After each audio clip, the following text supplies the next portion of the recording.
Bismillahirrahmanirrahim. Assalamualaikum warahmatullahi taala wabarakatuh. Nama saya Sofia Suhaila binti Muhammad Fazli.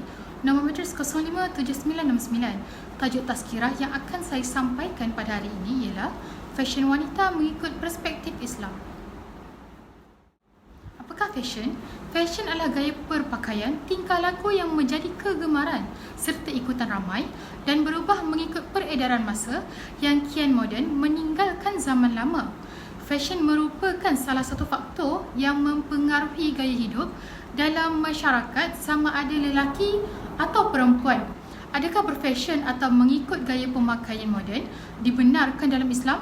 Sesungguhnya adalah jelas diterangkan bahawa Islam itu tidak menghalang umatnya untuk mengenakan sesuatu fashion berikutan hadis daripada Abdullah ibn Mas'ud radhiyallahu anhu bahawa Rasulullah bersabda, tidak akan masuk syurga sesiapa yang ada sifat sombong walaupun sebesar zarah. Maka telah berkata seorang lelaki kepada baginda, innallaha jami'ul yuhibbul jamal. Maksudnya, sesungguhnya Allah SWT itu cantik dan suka akan kecantikan.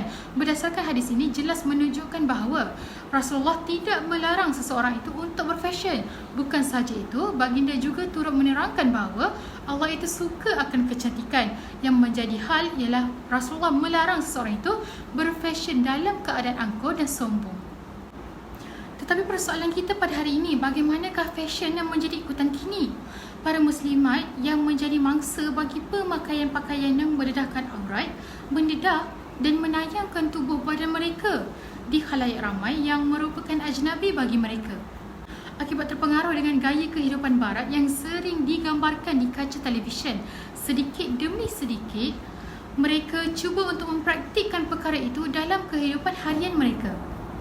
Sedangkan sudah terang lagi bersuluh, kebanyakan fashion yang ditonjolkan itu tidak mengikut cara pemakaian yang sebenar dalam Islam. Sebagai seorang muslimah, saya melihat ramai di kalangan wanita kini berfashion tanpa menjaga etika pemakaian cara Islam yang betul. Tidak kira di mana mereka berada dan tidak juga mengambil kira keadaan di sekeliling mereka. Isu etika dan adab dalam berpakaian ditolak tepi dan tidak diambil peduli. Rasulullah SAW bersabda dalam hadisnya berbunyi, "Idza lam tastahi fasna' ma syi'ta," yang bermaksud apabila seseorang tersebut sudah hilang akan sifat malunya, maka lakukanlah apa yang dia suka. Wanita yang kerap kali suka untuk berpakaian seksi dengan alasan kerana ingin mengikut peredaran zaman ialah wanita yang sudah hilang sifat malu dalam dirinya. Mereka sanggup mengenepikan dan membuang identiti pakaian Islami. Beranggapan pakaian Islami itu ialah sesuatu yang kuno dan memilih untuk berpakaian mencontohi bangsa yang lain seperti fashion barat yang lebih ke hadapan. Sesungguhnya Islam itu tidaklah menetapkan secara khusus tentang etika berpakaian bagi seseorang itu. Tidak pula agama Islam yang mudah ini terlalu mendukung cara pemakaian yang perlu dipatuhi, sama ada dari segi jenis kain buatannya, warna dan sebagainya. Islam hanya menetapkan konsep ketakwaan. Ketakwaan pemakaian Islam ini adalah dengan menutup aurat dengan sempurna supaya tidaklah dapat dari mereka sesiapa pun untuk mengundang fitnah dan mampu menjaga tubuh badan mereka daripada sebarang masalah dan kebinasaan.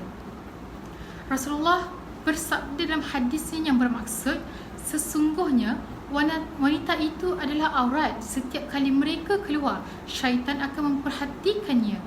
Pakaian itu merupakan lambang keindahan. Sesungguhnya Islam itu menuntut diri dan pemakaian yang cantik. Bahkan Islam meraihkan kecantikan manusia dalam memperlihatkan diri mereka dalam keadaan yang cantik serta pada masa yang sama sunyi daripada sifat riak dan takabur. Berfashion dalam berpakaian menutup aurat biarlah supaya kita ini beroleh pahala dengan amal-amal baik yang kita lakukan. Berketerampilan mencerminkan bagaimana kita pada pandangan masyarakat yang melihat. Begitu juga dengan etika pemakaian yang telah dijelaskan oleh Islam. Islam sendiri menggalakkan umatnya dalam menampilkan apa yang terbaik olehnya, dalam menzahirkan imej peribadi yang baik dan terhormat. Tujuan etika pemakaian yang ditentukan oleh Islam ini ialah pakaian yang dipakai itu hendaklah boleh menjaga keamanan dan kehormatan diri seseorang itu supaya mengelakkan berlakunya fitnah ke atas mereka. Seterusnya, pakaian itu seharusnya memberikan perlindungan kepada pemakainya, dan pakaian itu juga semestinya perlulah membawa imej yang baik supaya dihormati oleh masyarakat dan menampakkan identiti dan jati diri bagi seorang Muslim dan Muslimah. Justru itu, etika ini haruslah dipatuhi dan diikuti oleh segenap Muslimah dalam mengikuti trend fashion yang kian berubah mengikut peredaran zaman.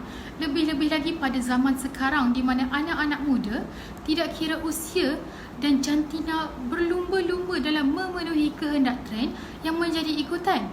Setiap perkara yang disyaratkan membawa faedah kepada diri mereka dan masyarakat.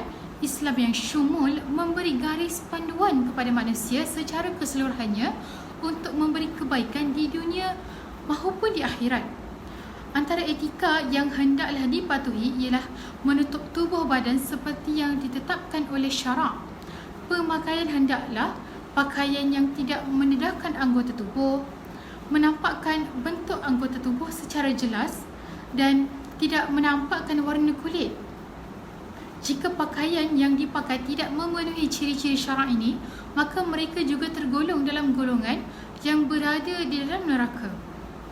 Seterusnya, tidaklah kita boleh untuk berpakaian dengan pakaian yang mengubah fitrah. Pemakaian wanita tidak boleh menyerupai pakaian lelaki dan lelaki juga tidak boleh menyerupai pakaian wanita. Ia adalah termasuk dalam dosa besar dan bukan itu sahaja, malah ia dilaknat oleh Allah Subhanahu Wa Taala dan Rasulnya. Abu Hurairah radhiyallahu anhu telah meriwayatkan bahawa la'ana Rasulullah sallallahu alaihi wasallam ar-rajula yalbasu libasatal mar'ah wal mar'ah talbasu libasatal rajul, yang bermaksud Rasulullah sallallahu alaihi wasallam melaknat lelaki yang memakai pakaian wanita dan juga wanita yang berpakaian lelaki. Seterusnya, dalam kita berpakaian, hendaklah kita tidak menyerupai bangsa lain, kerana dalam hal ini, pemakaian bangsa mereka adalah merupakan sudut kepercayaan dan agama mereka. Perkara inilah yang perlu diberikan perhatian oleh Muslimah kini. Akibat terlalu asyik dalam mengikuti dan memenuhi trend semasa, perkara berkaitan agama diabai sama sekali. Inilah yang menjadikan tercetusnya persepsi bahawa seseorang itu meredai amalan kepercayaan dan keagamaan yang bukan Islam. Rasulullah bersabda yang diriwayatkan oleh Ibnu Umar radhiyallahu anhu yang berbunyi, "Man tashabbaha biqaumin fahuwa minhum," yang bermaksud sesiapa yang menyerupai sesuatu kaum maka ia termasuk dalam kaum tersebut. Cara pemakaian yang menyerupai sesuatu kaum itu diharamkan kerana pakaian itu melambangkan kepercayaan agama mereka itu, iaitu selain agama Islam, dan pakaian itu juga menghilangkan identiti masyarakat Islam Muslim dan Muslimah sehingga mencemarkan dan merosakkan imej Islam yang mengakibatkan jatuhnya fitnah ke atas diri. Sebagai hamba Allah yang lemah, sudah pastinya kita tidak mampu menahan azab siksaannya yang amat pedih.